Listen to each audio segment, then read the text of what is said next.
और शौरमा अच्छा था, स्पाइसी भी था।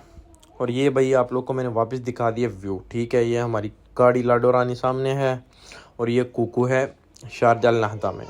ये भाई ऑर्डर आ गया, चाचा ले आए हैं प्लास्टिक बैग में और जाके अभी रगड़ा देंगे। सो फाइनली खा पी के ये लोगों ने सोडा तो पिया है, मैंने जो घर जाके खाना है बस खाना शौरमा और बर्गर जो है ना अपना जूस सॉरी एवोकाडो वो घर जाके पीऊँगा। ये लो भाई घर पे आके गप्पे मार रहे हैं, इधर मैं शौरमा खा रहा हूँ, ठीक है। और अभी मैं अभी रूम में चला गया हूँ। अभी तुम लोग को सबसे मज़े वाला सीन देखो, माजिद साहब रात को सोते हुए खराटे मारते हैं, देखो इसको।